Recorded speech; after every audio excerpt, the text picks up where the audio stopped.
सांग मैंने आज हूँ आपण मान सहित मुझे गोटे नुआ रेसिपी शेयर करी से चाउल आ बिरी रे तैयारी माने गोटे पिठार रेसिपी शेयर करी से चाउल आ बिरी को मो माँ आज होगा 4-5 घंटा है भिजेक रखी तो ये चलतु प्रथम हूँ चाउल आ बिरी को ग्राइंडर रे ग्राइंडिंग कर आनिबा तापर हूँ कौन सब हम सब आग को प्रोसेस आपण मानक देखी तो चलतु ए चाउल को ग्राइंडिंग कर आनिबा।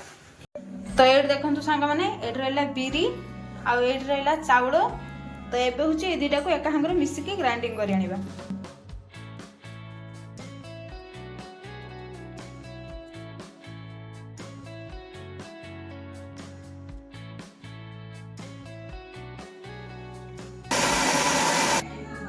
तो ये देखु केते सुंदर होची पेस्ट होईची चाउल आउ बिरी की बढ़िया सुंदर बैटरटा पूरा तैयारी होईची। एबे होची आगो को कोन होबो आपण मानकु देखैबी। तो ये हूँ ये बैटर रे टिके लुण दबा स्वाद अनुसार लुण तापरे लुण गुली सारिकी बैटरटा को किसी समय एमती रखीदबा। तो सांग मैंने एबे हूँ ना पाखापाखि 10 मिनिट खंडे हो गलानी तो बैटरटा को आम रखी एठी हूँ मुझे नड़िया आउ चीनी नहीं नड़िया कुरा आउ चीनी नड़िया कुरा हंगर हूँ चीनी को आम मिसेवा तापरे पिठार हूँ दबा एबे दबानी जिते पिठा तैयारी करवा ऊपर हूँ आम पकेवा। तो चलतु एबे हूँ पिठा तैयारी करवा। एबे हूँ मु गैस रे तावा को बसी देछि एबे हूँ तावा गरम हेला परे एथरे पकेवा घिओ। तो तावा नहीं गरम हे गलानी एबे पके देवा घिओ।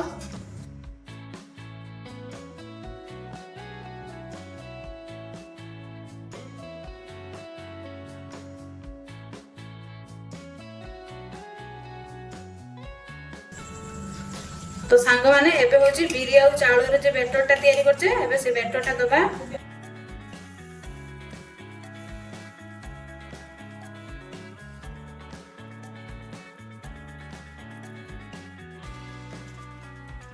तो एबे हूँ या ऊपर चीनी आ नड़िया को गुड़ी की पकेदबा।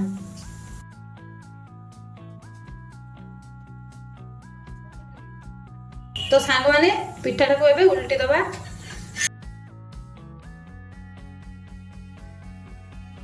तो एबे हूँ पिठा एबे हूँ या गोटे जगह को काढ़ी रखीदबा। तो सांग माने जेमती मु करूची पिठाटा आपण माने सेम प्रोसेस रे सब गुड़ा पिठा तैयारी करिवे।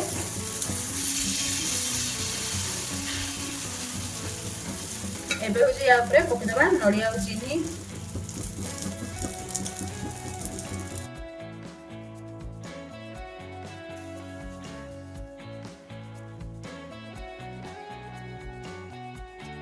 ये देखो सांग मैंने केते सुंदर पिठा देखाउची।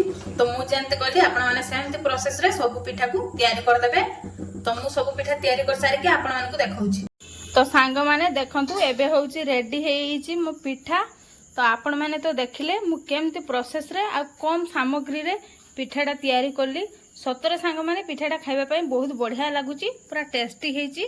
तो आपण माने भी एमती प्रोसेस रे घरे पिठाटा तैयारी करिके खांतु तापर मते कमेंट रे कहिबे केमती लागिला बोली।